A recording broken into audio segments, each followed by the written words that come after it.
hoy vamos a acabar, bueno, el día de hoy acaba mi participación en este bloque de endocrinología. Déjame ver.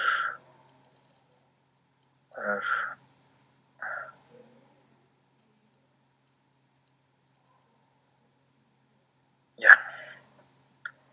Bueno, entonces, el día de hoy ya acaba como tal mi participación en este bloque de endocrinología. Vamos a ver también un trastorno demasiado frecuente y que es motivo de consulta hasta cierto punto en todos los niveles de atención, que es el nódulo tiroideo, ¿sí? A ver, vamos a...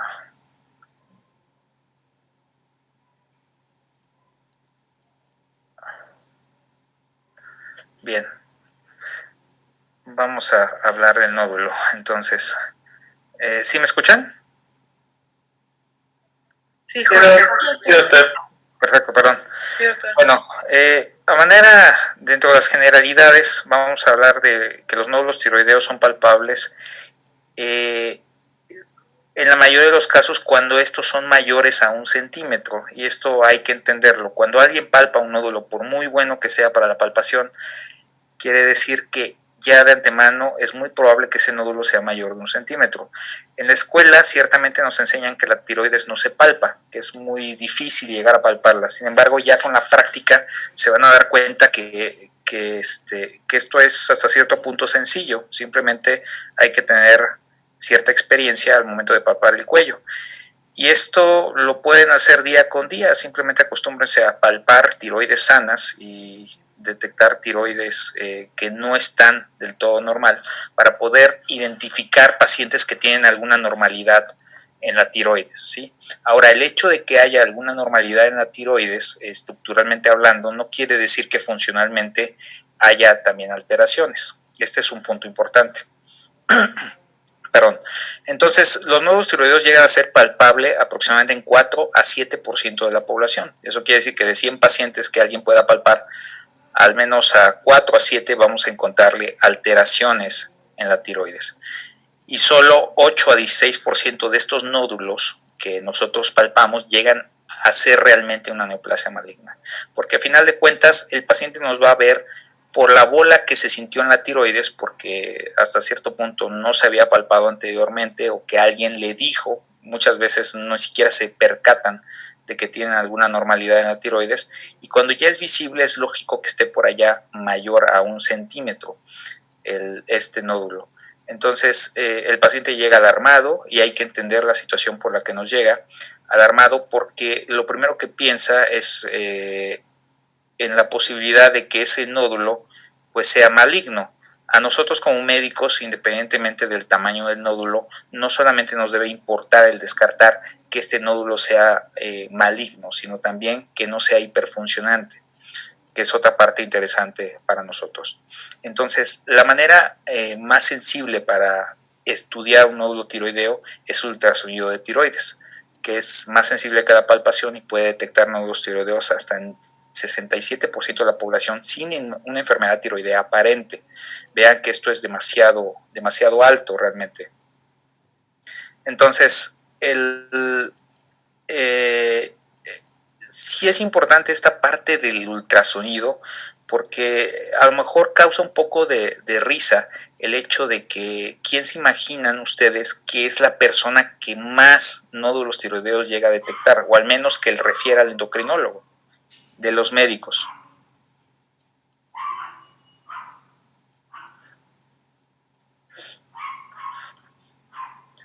No es el ortopedista. El otorrino. No, el otorrino todo. ¿Los radiólogos? No, ni siquiera los radiólogos. Generales, ¿no? Ginecólogos. No, quien más refiere nódulos a pacientes a endocrinología por nódulos tiroideos, tanto en el medio institucional como en situación de medicina privada, es el ginecólogo, precisamente. Y ustedes dirán, bueno, pero el ginecólogo, ¿qué tiene que hacer, que andar haciendo en el cuello si él revisa otro tipo de cuello?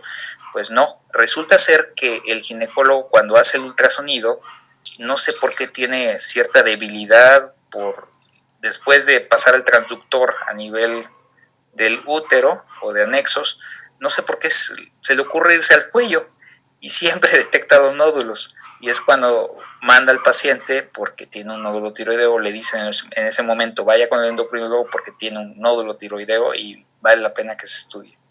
Entonces, curiosamente, es de esa manera como de forma incidental se detectan los nódulos y el paciente llega a la consulta. Entonces, el ginecólogo siempre va a ser de los médicos que más refiere a la consulta por nódulos tiroideos. Entonces, el riesgo de encontrar un nódulo es obvio que se vaya incrementando con la edad del paciente. El diagnóstico diferencial de un aparente nódulo tiroideo incluye causas tiroideas y no tiroideas. Dentro de las causas tiroideas podemos tener el caso de una tiroiditis subaguda o una tiroiditis linfocítica crónica. Aquí el ultrasonido va a aportar bastante, hablando de que esto nos va a discernir de si se trata nada más de una tiroiditis subaguda, que vamos a encontrar un incremento en la vascularidad a nivel generalizado de la tiroides, o una tiroiditis linfocítica crónica, que también vamos a encontrar algunos hallazgos inflamatorios más que nada a nivel de la tiroides, como es el aumento del tamaño. Ya ayer hablamos del tamaño real de una tiroides y que debemos de tener en cuenta al momento de palparla. ¿Alguien se acuerda cuál es el tamaño de una tiroides normal? Es 4 centímetros de alto por 2 a 2.5 cada lóbulo y fondo de 1.5 a 2 centímetros. Es correcto. Esas son las mediciones aproximadas de un nódulo, perdón, de un lóbulo tiroideo como tal. Y entonces a partir de eso podemos detectar cuál está normal y cuál no está normal. Dentro de las causas no tiroideas, pues hay trastornos infiltrativos, como en el caso de la hemocromatosis, tumores metastásicos, que la verdad son muy raros, quistes en paratiroides, que esta parte sí es hasta cierto punto común que llegue a suceder que se confunda un adenoma paratiroideo o un quiste de paratiroides con un nódulo tiroideo. La presencia de paragangliomas, que sorprendentemente pues sí he visto casos y que llegan a ser considerados inicialmente como un nódulo tiroideo. Entonces, hay algunos factores de riesgo para los nódulos malignos, que esto es importante cuando hacemos la historia clínica del paciente que llega por este motivo, por nódulo tiroideo. Y el antecedente o la historia previa que más resalta es la historia de radiación. Si el paciente tuvo historia de radiación, ya sea por cualquier razón que haya que considerar, ya sea en la niñez o en la adolescencia o en su juventud, pues es más probable que tenga un nódulo tiroideo que, pues a final de cuentas, resulte ser maligno, ¿sí? El sexo masculino, recordando que en general en todas las enfermedades el hombre tiende a desarrollar menos algunos tipos de enfermedades en específico, sin embargo, en todos los casos siempre suele ser más agresiva en nosotros los hombres, ¿sí? El hallazgo también, que esto es muy frecuente, que se haga un PET con 18-FDG por alguna otra razón y que resulte ser que hay una hipercaptación a nivel de la tiroides, también eso orienta a pensar que existe un nódulo maligno. Desde luego la historia familiar es importante. Niveles de calcitonina, que los niveles de calcitonina van a estar más bien relacionados a un carcinoma medular, no tanto a un nodo tiroideo por hallazgo incidental. Entonces, son varios factores a considerar en general cuando hablamos del nódulo tiroideo. La historia natural de los nódulos tiroideos es variable, pero la mayoría de los nódulos benignos permanece relativamente estable en su tamaño. Y este es un estudio hasta cierto punto también bastante elegante, dado que muchos pensaríamos que cuando encontramos un nódulo tiroideo, lo primero que vamos a ver en evolución para considerar un nódulo benigno o maligno es el hecho de que haya cambios en su tamaño. Sin embargo, en este caso donde se analizaron los cambios que se presentaban en los nódulos que finalmente resultaron malignos, vemos que no es así. Ahora, se analizaron cambios en el tamaño y volumen en prácticamente más de 1000 pacientes a lo largo de 5 años, donde vieron si cambiaban únicamente sus características o el tamaño, basados específicamente más bien en el tamaño. El crecimiento de un nódulo tiroideo ocurrió en 174 pacientes, que era correspondiente a prácticamente apenas por arriba del 10% de 2.567 nódulos iniciales, ¿sí? De los cuales 75,8% se mantuvieron estables y un 13,1% degeneraron con relación al tamaño como parte del seguimiento. Pero aquí lo importante era determinar cuál era benigno, cuál se consideraba benigno y cuál era maligno. Aquí hablamos de que todos al inicio del seguimiento eran benignos, simplemente veían cuáles degeneraban. Y de toda esa cantidad, prácticamente 2.567 nódulos que inicialmente entraron al estudio, observamos que solamente 5 de esos nódulos degeneraron a malignidad. Y llama la atención que cuáles son los que crecieron. ¿Cuántos crecieron? 1, 2. 2 nódulos. Entonces, el resto de los nódulos que finalmente resultó ser maligno no tuvo un crecimiento. Sin embargo, sí tuvieron cambios en los hallazgos sonográficos que se realizaron como parte del seguimiento. Entonces, además, en esos pacientes que inicialmente no se les había detectado otro nódulo, encontraron otros nódulos que fueron creciendo durante el seguimiento y que finalmente también resultaron malignos. Entonces, bueno, la última guía realmente publicada fue la del 2015 por la ATA, que es la Sociedad Americana de Tiroides, y que nos habla de algunos hallazgos que hay que considerar al momento de evaluar un nódulo tiroideo. Entonces, ¿cuál es el estudio de laboratorio apropiado para el estudio de pacientes con nódulo tiroideo? Bueno, primeramente, ya que tenemos un nódulo tiroideo que inicialmente pudo haber sido detectado por palpación o incluso por ultrasonido, si no tiene el ultrasonido hay que realizarlo porque eso nos va a aportar muchos datos. Pero ya que sabemos que el paciente tiene un nódulo tiroideo, el primer estudio de laboratorio o el que más nos va a importar es la TSH. ¿Y por qué la TSH? Porque recuerden lo que mencionamos al principio. Un paciente con TSH, con nódulo tiroideo, lo que nos interesa a nosotros como médicos es saber no solamente si es maligno, sino también si ese nódulo es productor o hipersecretor o autónomo. Entonces, si la medición de TSH es subnormal, es decir, está por debajo del límite inferior o está suprimida, debe de realizarse un escaneo con radionúclido. Estamos hablando específicamente de un gamagrama, preferentemente con yodo 123. Si la medición de TSH es normal o elevada, no debe de realizarse escaneo con radionúclido para evaluación imagenológica de inicio. Y este aspecto es demasiado importante. Cuando tenemos un nódulo, eso de que es un nódulo frío, es que es un nódulo caliente. Hay gente que de plano encuentra un nódulo y a todos les manda gamagrama. No tiene como tal una indicación. La única indicación de mandar un gamagrama en un paciente con nódulo tiroideo o con múltiples nódulos es que la TSH está suprimida. Si no está suprimida, no hay una justificación para enviar un gamagrama. Esa parte sí queda clara, ¿es correcto? Sí. Bien, entonces recordemos, ¿sí? El nivel de tiroglobulina tampoco está indicado, ¿sí? La tiroglobulina a nosotros nos va a servir en casos de cáncer. Cuando tenemos un paciente con cáncer al cual se le realiza una tiroidectomía total, nos sirve como marcador tumoral, entre comillas, para decidir si un paciente después de la cirugía y después de una ablación con radioyodo resulta ser que tiene persistencia o recurrencia de enfermedad. La tiroglobulina es un excelente marcador, dado que únicamente va a ser producida por células de la tiroides o por un carcinoma diferenciado, y aquí pongo entre comillas igualmente diferenciado. Un carcinoma que no está diferenciado, llámese anaplásico o medular, no nos va a dar un nivel de tiroglobulina. Esos tipos de cánceres van a ser seguidos con otros marcadores, hablando de calcitonina en el caso del medular.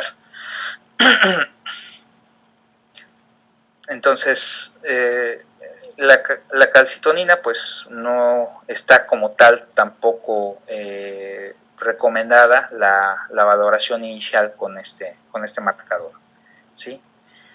Ahora, el ultrasonido de tiroides se debe realizar a todos los pacientes en los cuales se detecta un nódulo tiroideo o un bocio o simplemente un aumento de tamaño de alguno de los lóbulos tiroideos. Y esto es demasiado importante porque mencionábamos al principio, ¿sí? Difícilmente vamos a palpar con nuestros dedos a algún paciente con un nódulo tiroideo que se encuentre por debajo de 1 centímetro. ¿Sí? Lo común es de que si tiene más de 1 centímetro va a ser palpable. Por lo tanto, si no palpamos nada, no vamos a detectarlo y asumimos que a lo mejor que es una tiroides normal, cuando por ultrasonido ya vamos a encontrar nódulos de 4, 5, 6 milímetros, ¿sí? Pero que difícilmente vamos a palpar. Por lo tanto, el ultrasonido es indispensable. Siempre que encontramos nódulo hay que enviar ultrasonido y TSH. Eso es hasta ahorita lo importante que en ustedes se debe de quedar en su mente.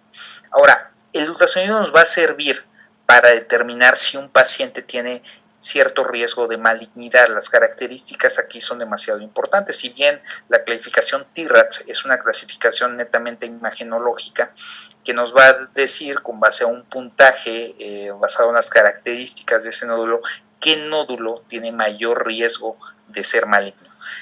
Hablamos desde los nódulos que son totalmente benignos, que son anecoicos, que tienen un riesgo de malignidad menor a 1%, que estamos hablando de quistes tiroideos, que muchas veces llegan a dar molestias. ¿Cuáles son las molestias principales?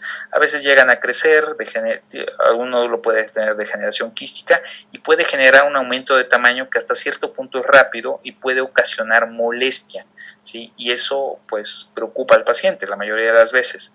¿Sí? Hay que tranquilizarlo, hay que mostrar el ultrasonido, explicarle que se trata de un nódulo quístico y lo que hacemos la mayoría de las veces es aspirarlo. ¿Sí? Sin embargo, hay un riesgo bastante importante de que ese quiste se vuelva a llenar. ¿Sí? Y lo mejor ahí en esos casos, en caso de recurrencia, pues es lograr una escleroterapia del quiste, que en este caso hay riesgo de infección, es doloroso para el paciente, por lo cual lo debe de realizar personal entrenado en esta área, o simplemente presentarlo para una hemitiroidectomía o resección del quiste. Quistes de baja sospecha de malignidad con riesgo menor al 3% son los nódulos que nosotros denominamos espongiformes, que tienen hallazgo de panalización en el nódulo. Si lo ven, está bien delimitado, tiene áreas como si fueran pseudoquistes dentro del mismo.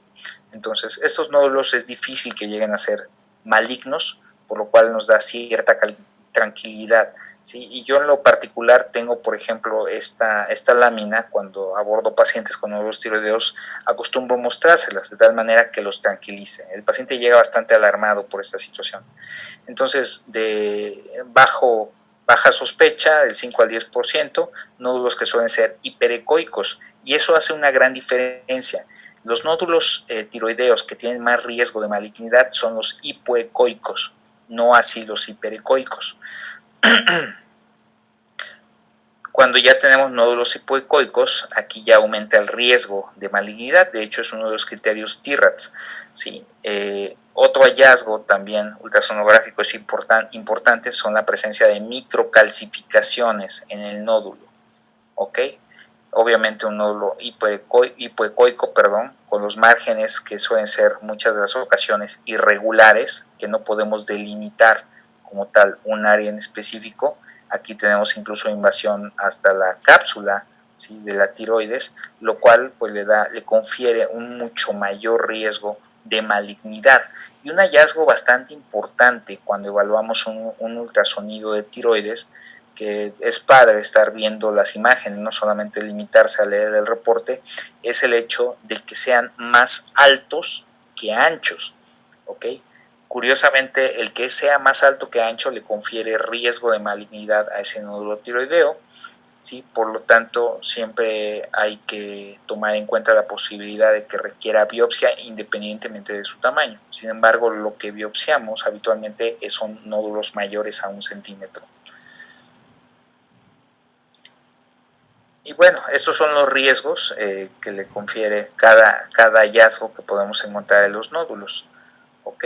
Entonces el riesgo es muy variable de acuerdo a los hallazgos que encontremos, pero las microcalcificaciones es un hallazgo bastante importante para considerarlo. Ahora, recordemos que el ultrasonido es operador dependiente y sí es importante que quien haga el ultrasonido debe tener cierta experiencia también en los nódulos. Aquí hablando de nódulos linfáticos, que también es parte importante si hallamos un nódulo, el hecho de que tengamos ganglios a nivel peritiroideo, si ya sea en la región 6, en la región 4, donde habitualmente podemos encontrar este tipo de nódulos. ¿Sí? Ahora, ¿cuándo biopsiar un nódulo? No todos los nódulos se deben de biopsiar. Obviamente, si el riesgo de malignidad es bajo, pues no voy a someter a un paciente a biopsia, que es molesto, ¿sí? con riesgo de que se me vaya a infectar, le pueden ocasionar un absceso. Entonces, nódulos que de plano sean quísticos, por ejemplo, que excedan ciertas dimensiones de más de 2 centímetros, que sean dolorosos, que le ocasionen molestia para tragar al paciente, pues está indicado la biopsia en muchos de los casos, ¿no? Sin embargo, por norma, el nódulo que se biopsia debe ser mayor a 1 centímetro, ¿sí? Y que tenga desde luego a un patrón de sospecha de malignidad por vía ultrasonográfica. Entonces, si no tiene estos hallazgos, pues no los vamos a biopsiar. Si es quístico, es espongiforme, etcétera, podemos incluso seguirlos, a menos de que le ocasione alguna molestia al paciente, o sean mayores a 2 centímetros. Y algunos nódulos que no requieren la biopsia, llámese biopsia, ¿sí? Entre comillas, ¿sí? Son nódulos puramente quísticos. En este caso, pues a lo mejor sería para aspirar el quiste, que muchas veces tiene algún tipo de degeneración hemorrágica y que le ocasiona, como ya mencionamos, la molestia al paciente, ¿no? Entonces, estas son las estructuras que acostumbramos a observar en un ultrasonido, ¿sí? Esto a manera de dibujo, pero ya viéndolo de manera directa en esta vista panorámica, observamos que lo que vamos a encontrar en primera instancia es la tráquea, esto viéndolo de arriba hacia abajo, y posteriormente vamos a encontrar también la tiroides. La tiroides va a estar alrededor, el lobo tiroideo izquierdo, el lobo tiroideo derecho, con sus músculos peritiroideos. Esta es un corte panorámico normal, completamente normal. Vemos la homogeneidad en todo lo que es el parénquima tiroideo, que no tiene mayor dato de trascendencia o algo que nos haga sospechar en alguna enfermedad tiroidea, pero siempre hay que tener cuidado con los vasos y sobre todo porque se ha llegado a confundir con algún nódulo o incluso con un adenoma paratiroideo el esófago, que siempre lo vamos a encontrar desviado hacia el lado izquierdo. Esta región es correspondiente al esófago. Sin embargo, sí ha habido casos donde se ha suscitado que se confunde e incluso se ha llegado a biopsiar, logrando una perforación esofágica. Entonces debemos de tener cuidado al momento de realizar la lectura de un ultrasonido de tiroides. Entonces, las recomendaciones para VA, bueno, las de alta sospecha, nódulo hipoecoico, que sea más alto que ancho, que tenga márgenes irregulares, que tenga microcalcificaciones, con un riesgo de malignidad bastante alto si es mayor a 1 centímetro, que prácticamente rebasa el 90%, ¿sí? Y aquí tenemos este nódulo y aquí voy a pedir la participación de todos ustedes. Este es un paciente que llegó por un nódulo tiroideo refiriendo molestia, ¿sí? Y alguien que me pudiera, por favor, describir este nódulo. Quien lo describa se va franco mañana, a partir de la 1 de la tarde.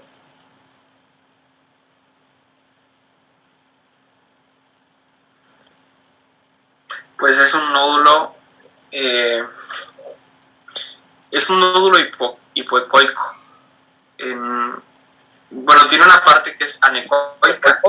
Ajá, anecoico. Sí. Hay una parte, la parte superior, viéndolo de abajo para arriba, es anecoica, pero la parte de la mitad hacia abajo tiene características hipoecoicas. Hay dentro de la misma lesión hay como como lesiones con bordes calcificados, bueno, aparentemente calcificados, y que de hecho es lo que está indicando las dos flechas, ¿no? Yo creo que sí tiene características de malignidad, tanto por lo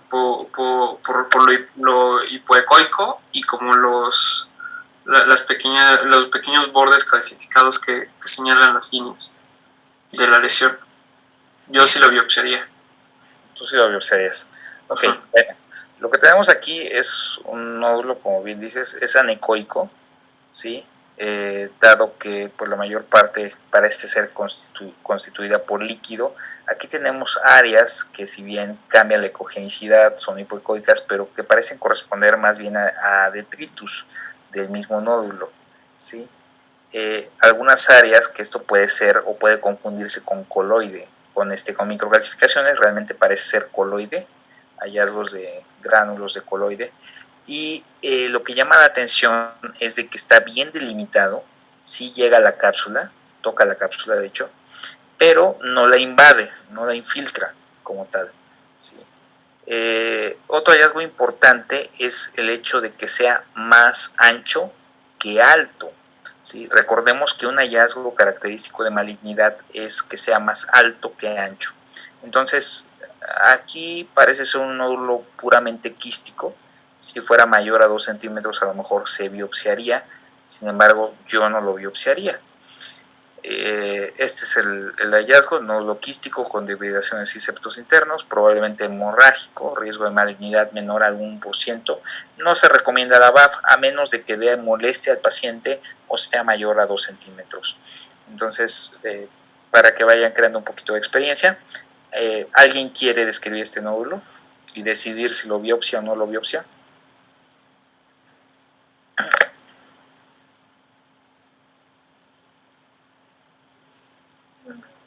Bueno, parece un nódulo con características espongiformes, pues sí tiene como septos, pero igual no veo microcalcificaciones, también es más ancho que alto, no se ve bien delimitada la cápsula, es más hipoecoico, bueno, sí se ve un poco delimitada, entonces pues yo creo que tiene un bajo riesgo de malignidad y tampoco lo biopsiaría. Ok, correcto. Como dice la doctora, es un nódulo espongiforme, es más ancho que alto, lo cual confiere menor riesgo de malignidad. Si bien no se alcanza a delimitar en su totalidad los márgenes, pues el hecho de que tenga las características espongiformes, y aquí aunque no nos reportan el tamaño, pues las características netamente son de benignidad. Entonces es un nódulo espongiforme, riesgo estimado de malignidad menor al 3%, considerar BAF si es mayor a 2 centímetros, pero también es una opción razonable solo la observación. ¿Ok? Entonces, yo en lo particular, si es mayor a 1 centímetro, pues sí lo biopsiaría. Muchas veces se hace con la finalidad de calmar la ansiedad del paciente por la posibilidad de que esto pudiera llegar a ser maligno. Bien, ¿alguien quiere describir este nódulo?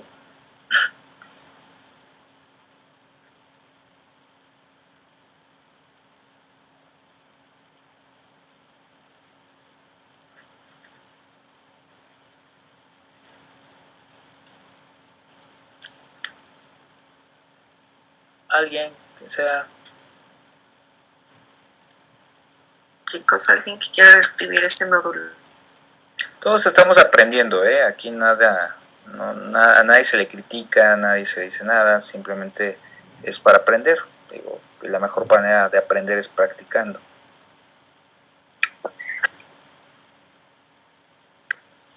Bueno, es un nódulo que se encuentra más alto que ancho, como había mencionado usted, y por lo que menciona, igual diría que tiene características de malignidad.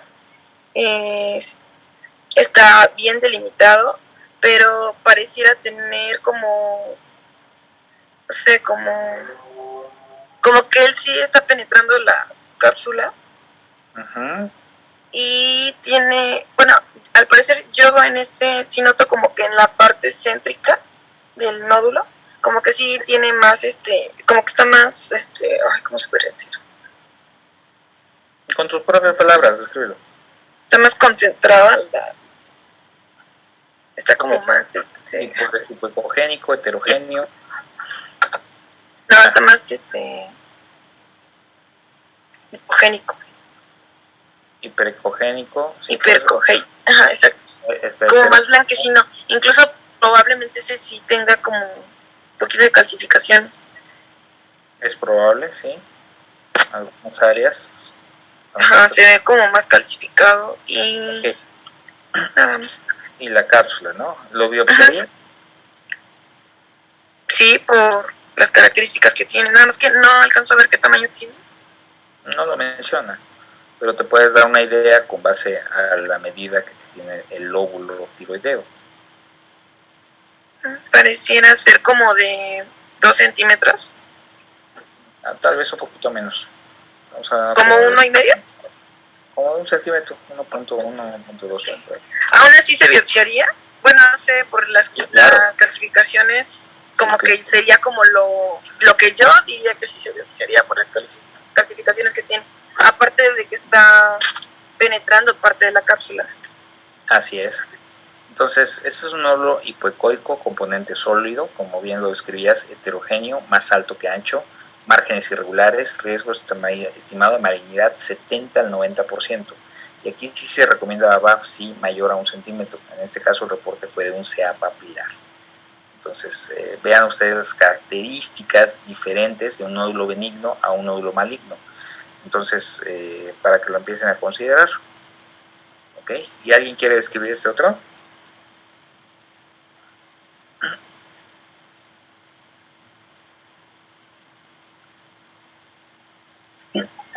Es un nódulo tiroideo.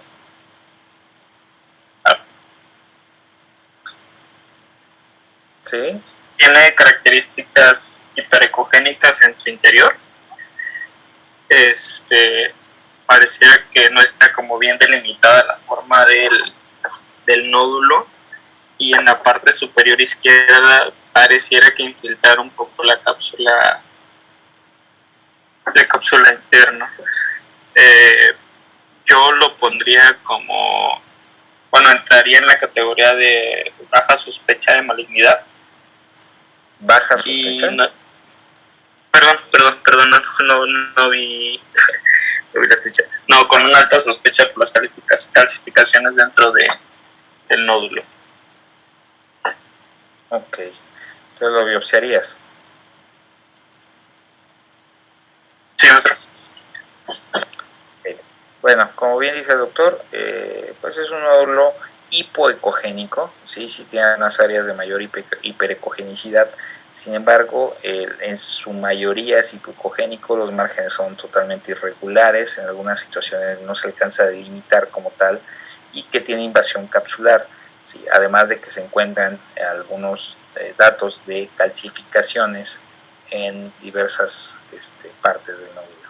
Entonces es un nódulo hipoecoico, componente sólido, heterogéneo, con microcalcificaciones, márgenes lobulados.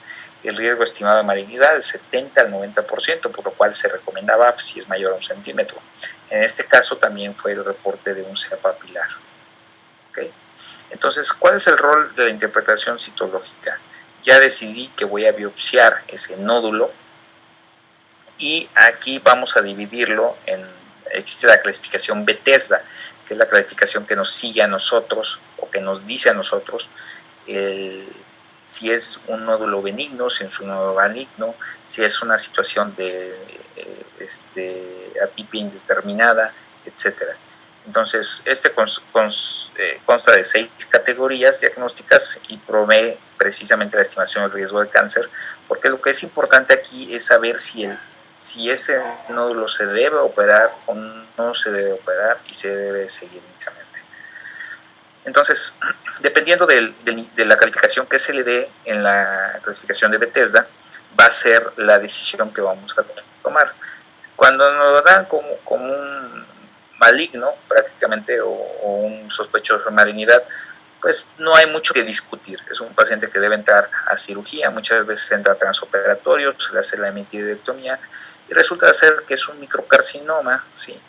En muchos de los casos se decide conservar el lobo tiroideo contralateral, pero en caso de microcarcinoma obviamente, pero a veces a nosotros se nos facilita la vida el hecho de que se haga la tiroidectomía total y posteriormente incluso la ablación, porque de esa manera podemos seguir al paciente. Si ustedes no quitan la tiroides completa, lo que va a suceder es de que pues no tenemos manera de seguir a ese paciente, dado que fue un cáncer diferenciado y los niveles de tiroglobulina nunca van a ser confiables y no vamos a poder darle ablación a ese paciente porque desde luego que la cantidad de tejido tiroideo pues va a ser bastante grande como para que funcione. Entonces, esto es importante de entender. Ahora, nos meten a nosotros en un aprieto, pero de verdad que uno no sabe realmente si hacerlo o no hacerlo, porque una cirugía no es cualquier cosa. Quitarle la tiroides a un paciente no es cualquier cosa, tiene sus riesgos. Entonces, cuando nosotros nos lo reportan como una atipia indeterminada, es cuando nos ponen a parir, ¿sí? O cuando es una neoplasia folicular, también nos ponen a parir. Y el hecho está de que el riesgo de malignidad allí está. Sin embargo, pues el riesgo es bajo, la probabilidad de que evolucione a algo maligno también puede ser alta hasta cierto punto. Entonces, aquí hay que considerar también los hallazgos ultrasonográficos. Si me lo están reportando como una atipia indeterminada, sin embargo, los hallazgos son de un nódulo hipoecoico mayor a 1 centímetro, más alto que ancho, con márgenes mal delimitados y que además tiene microcalcificaciones, pues no hay mucho que pensarle. Sí, en mi escasa experiencia, los pacientes que decidí a final de cuentas se enviar a una cirugía, pues sí resultaron con cáncer papilar de tiroides. Entonces sí es importante tomar la decisión no solamente con base en el sistema de clasificación Bethesda, que si bien es importante cuando nos dice que es sospechoso de malignidad o maligno de plano. Sin embargo, cuando queda la duda, que es la clasificación intermedia, el Bethesda 3 y 4, ahí es cuando hay que tomar en cuenta también los hallazgos ultrasonográficos para decidir si enviar o no enviar un paciente a cirugía. Que si bien ustedes no se van a realmente enfrentar a esta parte, yo creo que lo importante para un médico general, un médico en formación, un médico que está terminando como tal la carrera, es importante primero que sepa qué pacientes tienen mayor riesgo de malignidad para referirlos. Yo le recomendaría pues que se refiriera no de manera inmediata a un cirujano, sino primero al endocrinólogo, precisamente para que él decida si es un paciente candidato o no a una cirugía. Y no es porque sea endocrinólogo, simplemente es como que la forma más lógica de proceder. Entonces, el nódulo benigno, las células foliculares tiroideas están espaciadas uniformemente, ¿sí? Las observamos claramente aquí muy separaditas, bonitas, bien delimitadas. En una atipia de significado incierto hay grupos aislados de células foliculares, como aquí vemos esta islita. La neoplasia folicular, el aspirado celular con escaso coloide, como aquí claramente podemos observar. Y aquí digo claramente porque esa manera de recordar a una compañera que siempre que nos ponía los cortes histológicos nos decía, y aquí claramente podemos ver esto, podemos ver el otro. Uno va creando cierta experiencia al momento de ver en microscopio los hallazgos de sus BAF, pero esto se adquiere ya con la práctica. Digo, de inicio lo único que a ustedes les interesa es la clasificación Bethesda que le van a dar al paciente. Entonces, lo maligno es que observamos núcleos hipercromáticos que ya van a estar más grandes en las células foliculares, así como hallazgos de pseudoinclusiones en muchos de los casos. Entonces, cuando la citología no es diagnóstica, resulta ser que lo aspiré y pues casi no pasa, de verdad, casi no pasa, nunca pasa, de hecho, es rarísimo que llegue a pasar, pero cuando el patólogo nos reporta como citología no diagnóstica o muestra insuficiente, es cuando decidimos pues rebiopsiar al paciente. La verdad, lo ideal es de que tengamos al patólogo al lado. Allá en nutrición lo que hacíamos era biopsiar al paciente y literal teníamos al patólogo al lado que nos decía si la muestra que nosotros le estábamos entregando era satisfactoria para lograr una adecuada interpretación o de plano era necesario rebiopsiar al paciente. Aquí es algo muy similar, la única diferencia aquí en el Hospital Central Militar, la única diferencia es de que ya no tenemos al patólogo al lado. Aquí la biopsiamos en el ultrasonido y lo que hacemos es pues tener que subir un piso, llevársela al patólogo, en ese momento la tiñe, la ve, si los grupos foliculares son adecuados, en ese caso nos dice que la muestra está suficiente para lograr una interpretación, o si no, volvemos a biopsiar al paciente. Ha habido ocasiones en las que ha sido necesario biopsiar hasta en 3 ocasiones a un mismo paciente para poder obtener una muestra adecuada. Y esto lo hacemos más que nada porque el paciente muchas de las ocasiones viene de provincia y se le dificulta estar viajando. Y además de que pues le genera ansiedad el hecho de la incertidumbre, de no saber si eso es benigno o maligno. Entonces se ha sugerido en algunos casos cuando la muestra no es satisfactoria que la BAF se repita hasta después de 3 meses de la inicial para prevenir los falsos positivos, porque recordemos que la punción llega a generar una inflamación perilesional en el sitio donde se logró la biopsia, por lo cual puede generar ciertos sesgos al momento de interpretarlo. Entonces hay quien dice que se debe esperar menos tiempo, sin embargo pues lo establecido hasta ahorita son 3 meses.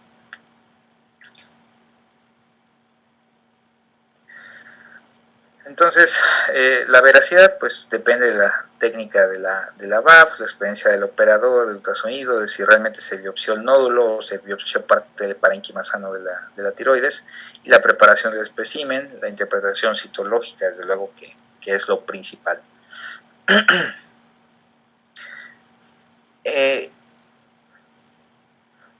En el caso de que nos dé como tal malignidad el nódulo tiroideo, pues en ese caso por lo que sigue la cirugía, no hay mucho que pensar. Ahora, si bien esta clase no era como tal de cáncer, nada más recordar que existen 4 tipos de cánceres principalmente. Los otros son demasiado raros, puede haber incluso linfomas en la tiroides, que la verdad creo que nada más he visto 2 en toda mi vida, pero bueno. En general vamos a buscar lo más frecuente. Lo más frecuente es de que tenemos un cáncer diferenciado o un cáncer no diferenciado. De entre los cánceres diferenciados vamos a ver al papilar y al folicular, que casi ocupan el 90% de los casos de cáncer de tiroides, y por otro lado los cánceres no diferenciados, que aquí va a ubicarse el carcinoma medular, que el medular per se, el hecho de que esté presente ya representa la posibilidad de que ese paciente tenga una neoplasia endocrina múltiple asociada, por lo cual hay que abordarlo de una manera más general, más intencionada, buscando alguna otra normalidad endocrinológica. Y por otro lado, el anaplásico. El anaplásico tiene la particularidad que todos los anaplásicos, como ya les he dicho yo anteriormente, todas las enfermedades tienen infancia, y en el caso del cáncer anaplásico siempre tuvo que haber sido primero un carcinoma papilar, que de alguna manera se desdiferenció, tomando en cuenta que hay algunos subtipos histológicos que nos van a llevar a la posibilidad de que ese paciente desarrolle más adelante un anaplásico, tiene mayor riesgo, desde luego.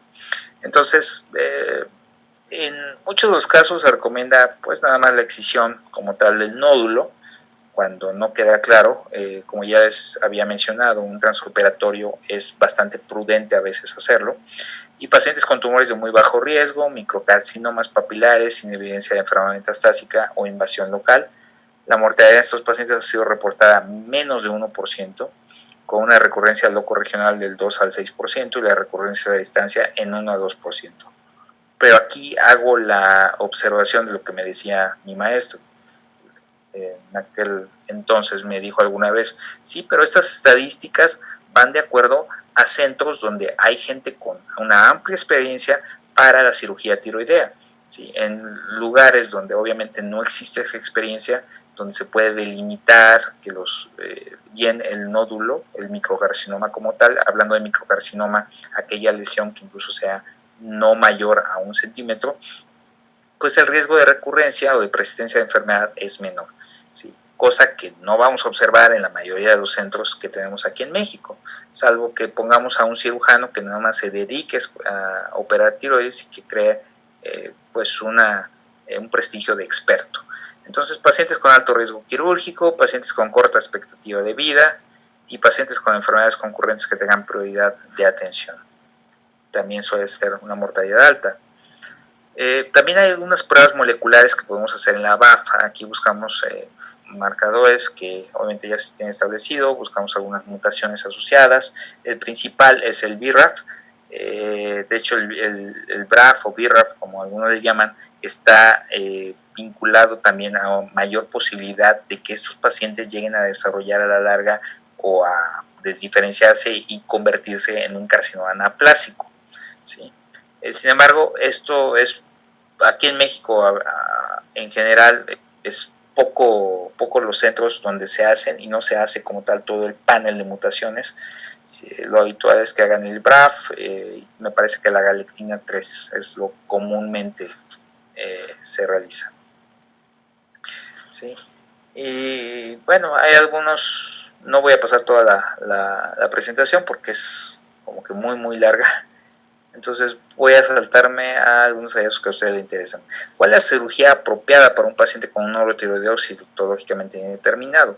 Bueno, ya les había mencionado que el transoperatorio es a veces prudente realizarlo. Entonces los diversos tipos de intervención quirúrgica se definen de la siguiente manera. Hablamos de lobectomía o hemitiroidectomía con una resección total de un lóbulo tiroideo y del istmo, una tiroidectomía subtotal, cuando es la resección bilateral de más de la mitad de cada lóbulo y el istmo, en la que se deja un remanente de tejido tiroideo mayor a 8 gramos. ¿Cuánto pesa la tiroides? ¿Se acuerdan? 15 a 20. Hasta 20 gramos, ¿no? Es una tiroides que se considera normal. ¿Sí? Entonces pueden ver que es casi una resección en la subtotal de casi el 50% de ella. Entonces la lobectomía bilateral, que es la lobectomía total, musectomía y lobectomía subtotal, dejando un remanente lateral de tejido tiroideo de 2 a 4 gramos. La tiroidectomía casi total, que es la resección extracapsular total de un lóbulo, y la musectomía con resección del lóbulo piramidal, dejando menos de 1 gramo de la porción externa del lóbulo contralateral, que a veces no tiene mucho sentido realizar una tiroidectomía casi total, dado que pues no le va a ser funcional como tal al paciente. Entonces, y la tiroidectomía total. Si ustedes me preguntan, ¿y cuál recomiendan en muchos de los casos? La total, ¿sí? Aquí no hay mucho que discutir, dado que si hacemos la tiroidectomía total, en el caso de un microcarcinoma o de cualquier tipo de cáncer, si a mí me preguntaran, ¿tienes un microcarcinoma? ¿Quieres que te quitemos toda la tiroides? Quítenla. ¿Sí? Me voy a quedar tranquilo porque después de eso me dan mi dosis ablativa de yodo 131, con lo cual las células que pudieron quedar y que obviamente son invisibles a los ojos de un cirujano, pues van a destruirse, con lo cual el seguimiento me lo voy a realizar con la tiroglobulina en la mayoría de los casos. Vamos a ver.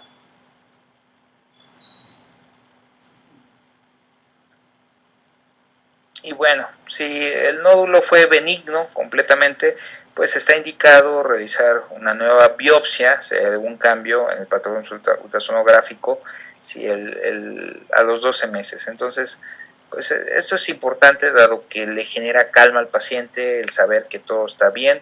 Sin embargo, si la sospecha ultrasonográfica persiste, pues hay que estar al pendiente e incluso repetirla posteriormente, aunque el resultado inicial de la BAF haya sido de una neoplasia, una TIP indeterminada, perdón.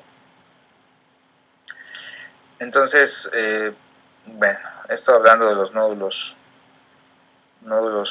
tiroideos, que básicamente más que en la BAF, el seguimiento va a ser igualmente ultrasonográfico, y como en el estudio del JAMA que les había mostrado al principio, aquí lo importante no es tanto el crecimiento que pudiera llegar a tener el nódulo, sino las características que tienen estos nódulos.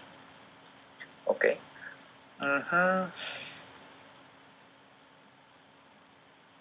Entonces, Pues sí, básicamente un seguimiento anual es lo indicado en la mayoría de los casos. Cuando es quístico, obviamente aquí hay que ver si se hace la escleroterapia o simplemente el aspirado, que a veces la recurrencia es bastante en estos quísticos, por lo cual incluso hemos llegado a mandar a un paciente a cirugía por la recurrencia del nódulo, aunque sea quístico. Sí. Ahora, la terapia médica. Antiguamente se usaba la levotiroxina cuando existía un nódulo tiroideo, pero esa práctica es demasiado arcaica. Ya actualmente no se usa por los riesgos que conlleva meter levotiroxina a un paciente que clínicamente está eutiroideo. Sí.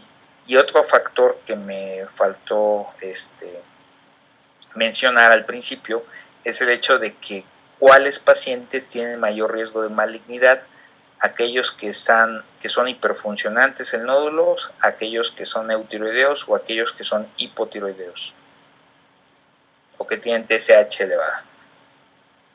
¿Cuáles creen ustedes que tengan mayor riesgo de malignidad? Los hipo. De acuerdo, exactamente. Si un nódulo es hiperfuncionante o tenemos una TSH suprimida al principio del abordaje, el riesgo de malignidad es casi nulo, es muy raro. ¿Sí? Sin embargo, sí he tenido casos, yo en la particular tuve un caso así, en el cual precisamente por pensar que eso era la excepción, un nódulo tiroideo con una TSH suprimida, etcétera, que incluso estaba hipertiroidea, era autónomo, y pensar que ese nódulo no era maligno, pues me llevó a veces a pensar que la paciente ya era una paciente incluso psiquiátrica.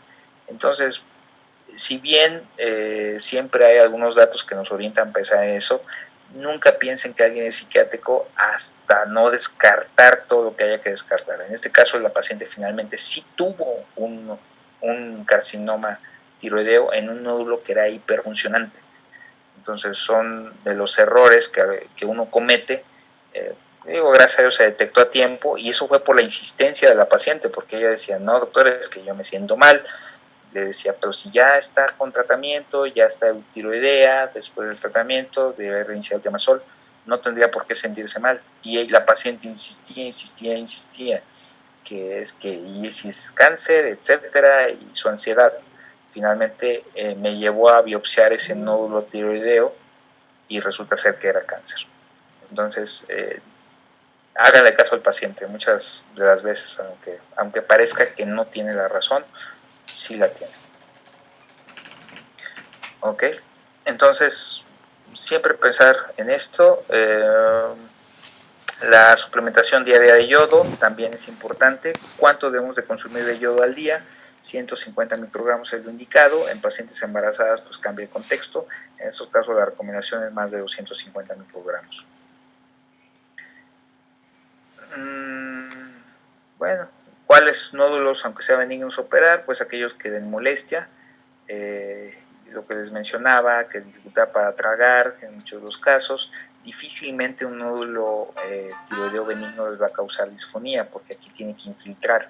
Entonces, si hay algo que nos puede señalar malignidad, es un paciente que llega a la consulta afónico con un nódulo tiroideo. Ahí sí es un dato bastante ominoso. Sí, un riesgo de que ya tiene invasión a otras estructuras, por lo cual pues, nos apoya más en el hecho de la decisión de biopsiar o no biopsiar a un paciente.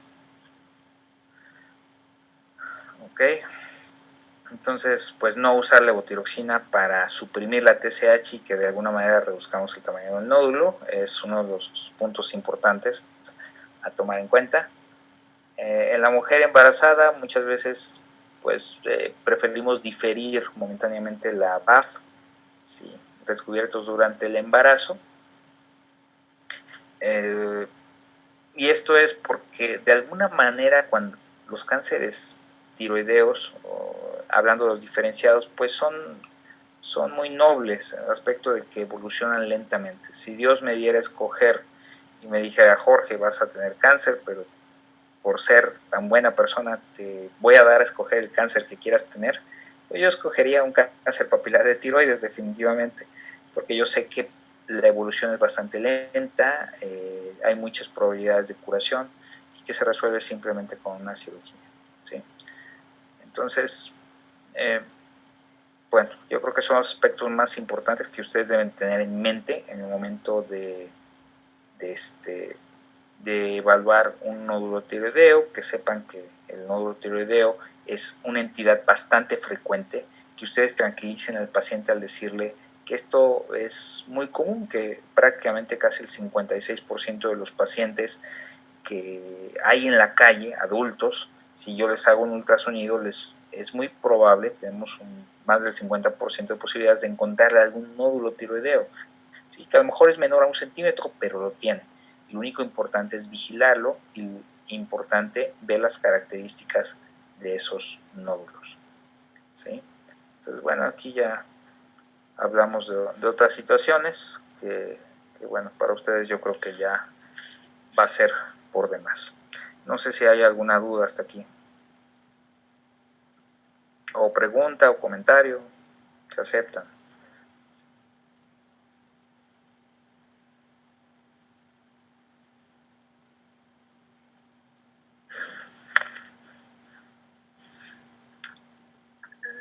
Yo tengo una duda, doctor. No sé qué dijo que no era de cáncer, pero en el caso de tener un cáncer medular, ¿cuál es la forma de estudiar si se incluye dentro de una neoplasia endocrina múltiple? O sea, ¿cómo estudias la neoplasia endocrina múltiple? Pues? Ok, el medular regularmente corresponde a una neoplasia endocrina múltiple tipo 2B. Entonces, por ejemplo, el cáncer medular en pacientes que sabemos que ya tienen historia familiar de neoplasia endocrina múltiple, está indicado incluso la tiroidectomía desde los 8 años de edad. Y esto es sorprendente porque es casi seguro que el paciente va a tener cáncer cuando ya existe el antecedente.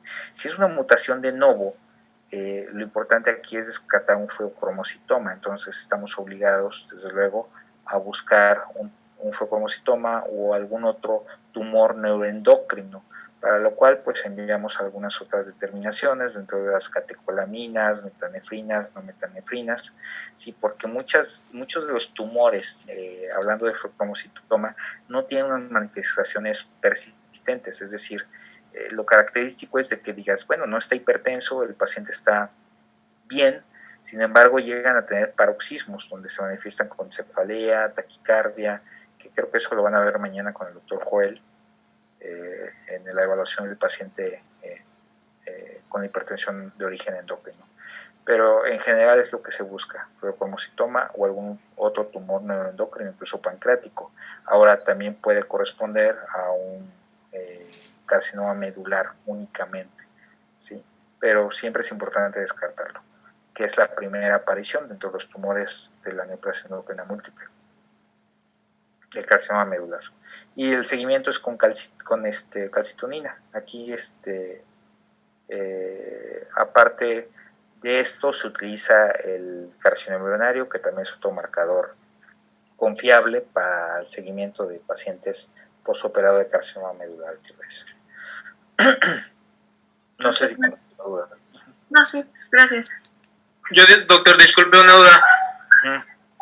¿Es válido enviar TSH y FSH, FT4 nada más o se envía todo el perfil tiroideo?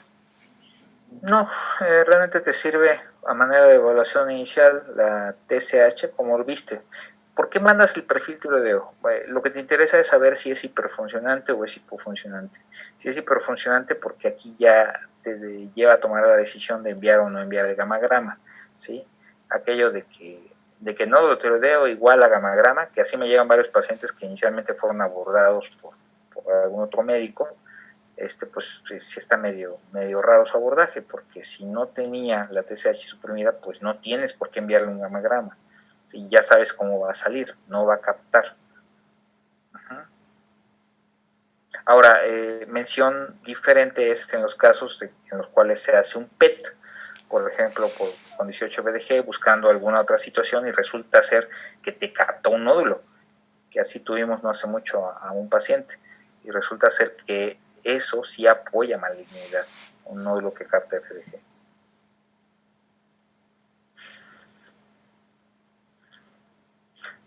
Pero pues puede salir la FT4 como tal, digo, para evaluar la función tiroidea, no pasa nada. Sí, muchas gracias. Sí, no.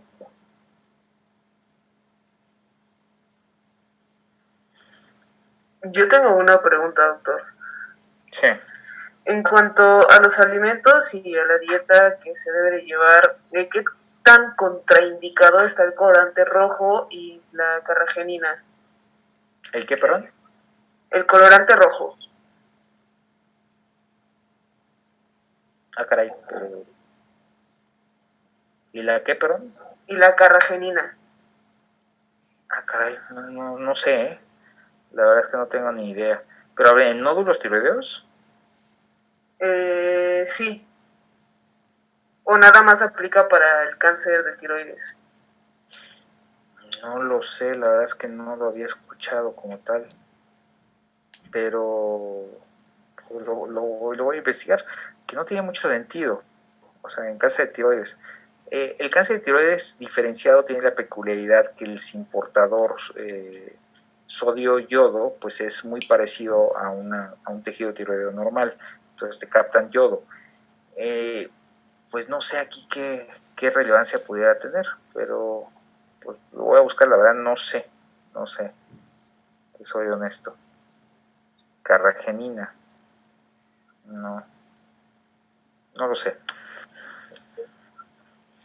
Oiga, maestro, ¿y tiene alguna incidencia más frecuente de algún estado en particular? ¿Cómo, perdón? No entendí la pregunta. Para pacientes con patología tiroidea, o sea, nódulos tiroideos, que sea más frecuente que vengan de algún estado. Ah, sí. Curiosamente, las enfermedades tiroideas, al menos aquí en México, hablando como República Mexicana, el estado donde más llegaban pacientes, donde literalmente llegaba un micro con pacientes de esa región, es de Hidalgo, curiosamente. Creemos que mucho tiene que ver el hecho de que haya minas, metales pesados, etcétera, pero al final de cuentas no se ha establecido una relación de causalidad, pero pues es un hallazgo, ¿sí? Nada más. Hablando de México, ¿sí? Ahora, hablando de otras regiones, por ejemplo, donde hubo una exposición a radiación ionizante, hablando de los sobrevivientes de Hiroshima, y hablando de los sobrevivientes también del incidente de Chernobyl, es donde se observó gran cantidad de pacientes con cáncer de tiroides.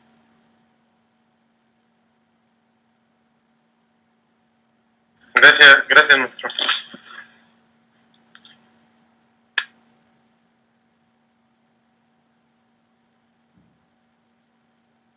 ¿Algo más? ¿Alguien más tiene alguna pregunta?